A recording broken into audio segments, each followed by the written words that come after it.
सुखी मीन जे नीर अगाधा, जिमि हरि शरण न एक हूँ बाधा।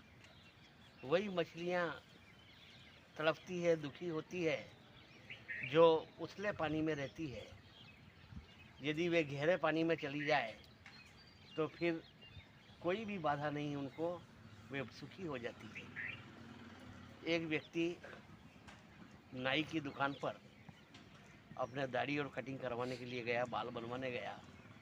तो जैसे नाइयों की आदत होती है, वो जैसे ही उसको कुर्सी पर बिठा करके व्यवस्थित किया और अपनी कैंची और उसरा चलाने लगा, और उसके साथ ही उसकी ज़बान भी चलने लगी।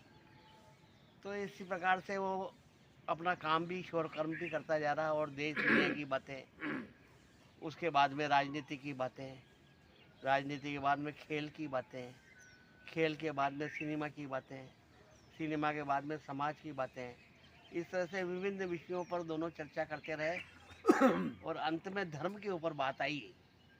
तब उस व्यक्ति ने उस नाई से पूछा कि तुम ईश्वर के अस्तित्व पर विश्वास करते हो?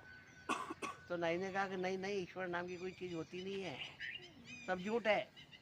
अगर भगवान होते तो क्या इतनी भुखमरी होती? भगवान होते तो क्या इतनी गरीबी होती? भगवान होते तो क्या इतने बच्चे अनाथ होते? भगवान होते तो क्या इतने लोग वृद्धाश्रम में होते? भगवान होते तो क्या इतने लोग बीमार होते?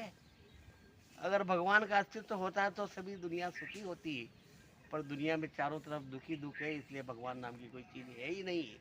भगवान होते तो वो सब इतना होना थोड़ी देते क्या? और वो व्यक्ति निरुत्तर हो गया, क्योंकि वो भगवान के अस्तित्व में विश्वास करता था, आस्तिक था, परंतु वह नाई के तर्क के आगे परास्त हो गया। और जैसे ही उसका काम निपटा, वो दुकान से बाहर आया, पर उसका मन क्षुब्ध हो गया, मन आहत हो गया, बड़ा वह तनाव में आ गया।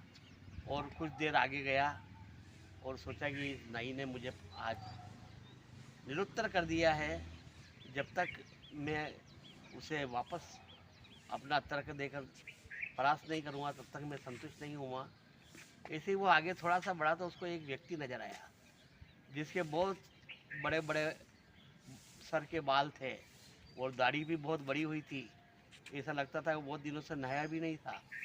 तब वो व्यक्ति ने उस आदमी को देखा और वापस पलट करके नाई की दुकान पे गया और उसने कहा कि एक बात बताऊँ, भगवान का अस्तित्व हो या ना हो, पर मैं कहता हूँ दुनिया में नाइयों का कोई अस्तित्व नहीं है, नाई होते ही नहीं है। नाई ने कहा कैसे क्या बोल रहे हो आप, नाई तो होते हैं। कहा नहीं, नाई नहीं होते। अगर नाई होते तो क्या ऐसे लोगों के बाल बड़े होते, इतनी दाढ़ियाँ बढ़ रही होती, इसलिए नाई होते ही नहीं है। तो उसने कहा नाई ने, नाई तो होते हैं, पर ये लोग हमारे पास में नहीं आते हैं, इसलिए इनकी दाढ़ियाँ बाल बड़े हुए हैं। तो उसने कहा इसी तरह से भगवान तो होते हैं, पर वो इसलिए दुखी है कि वो भगवान की खोज नहीं करते, उनका भजन नहीं करते, उनका स्मरण नहीं करते, उन पर आस्था नहीं रखते हैं, इसलिए वो दुखी है, इसलिए वो बीमार है, इसलिए वो अनाथ है, इसलिए वृद्धाश्रम में है, इसलिए भूखमरी में है, इसलिए बेरोजगारी में है। यदि वह भगवान को मानते, उनको खोजते, उनकी सेवा पूजा करते, उनके अस्तित्व में विश्वास करते, तो जिस तरह से नाइयों के पास में लोग जाते हैं तो उनकी बाल दाढ़ी वगैरह सब नाई ठीक कर देते हैं, इसी तरह से जो आहत व्यक्ति होते हैं, निराश व्यक्ति होते हैं, दुखी होते हैं, वो भगवान की शरण में आते हैं तो भगवान उनका मंगल कर देते हैं, उन्हें सुखी कर देते हैं। तो इस प्रकार से नाई ने कहा कि हाँ, अब मैं तुम्हारे तर्क से सहमत हूँ। यदि लोग भगवान के पास में जाएंगे, इसी तरह से हमारी भावना है, जब तक भगवान के प्रति नहीं होगी तब तक हम इस दुनिया में सुखी नहीं हो सकते हैं। हम दुख भोगते रहेंगे, कष्ट भोगते रहेंगे, बीमार होते रहेंगे, बेरोजगारी, भूखमरी, दुनिया भर के संकट हमारे ऊपर आएंगे, पर यदि हम सुखी मीन जे नीर अगाधा, जिमि हरि शरण न एक बाधा, जिस तरह मछलियाँ अगाध जल में जाकर के सुखी हो जाती है, उसी तरह हम भगवान की शरण में जाएंगे तो सुखी हो जाएंगे।